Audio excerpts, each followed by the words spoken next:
The Book of Ruth, Chapter 1. It happened in the days when the judges judged that there was a famine in the land.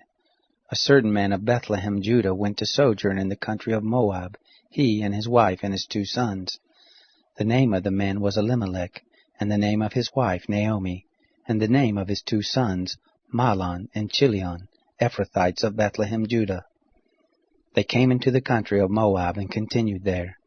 Elimelech, Naomi's husband, died, and she was left and her 2 sons. They took them wives of the women of Moab. The name of the one was Orpah, and the name of the other Ruth, and they lived there about 10 years. Mahlon and Chilion died, both of them, and the woman alone was left of her 2 children and of her husband.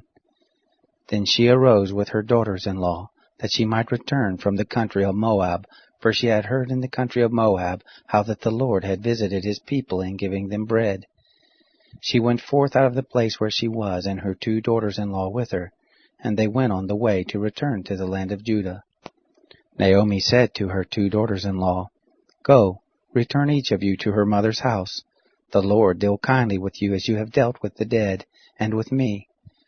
The Lord grant you that you may find rest, each of you in the house of her husband. Then she kissed them, and they lifted up their voice and wept. They said to her, No, but we will return with you to your people. Naomi said, Turn again, my daughters, why will you go with me? Have I yet sons in my womb, that they may be your husbands? Turn again, my daughters, go your way, for I am too old to have a husband. If I should say I have hope, if I should even have a husband tonight, and should also bear sons, would you therefore wait until they were grown?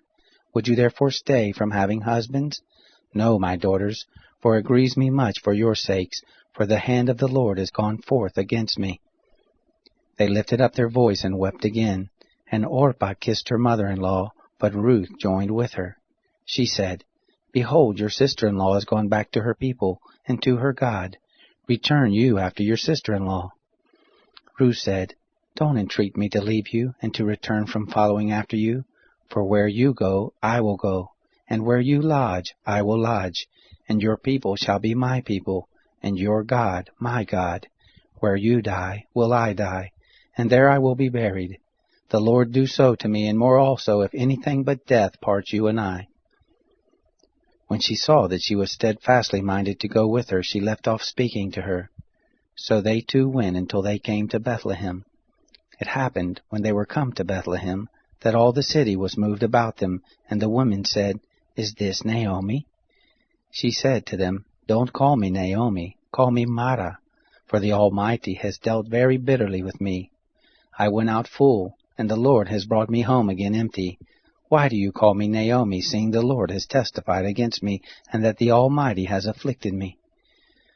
So Naomi returned, and Ruth the Moabitess her daughter-in-law with her, who returned out of the country of Moab, and they came to Bethlehem in the beginning of the barley harvest.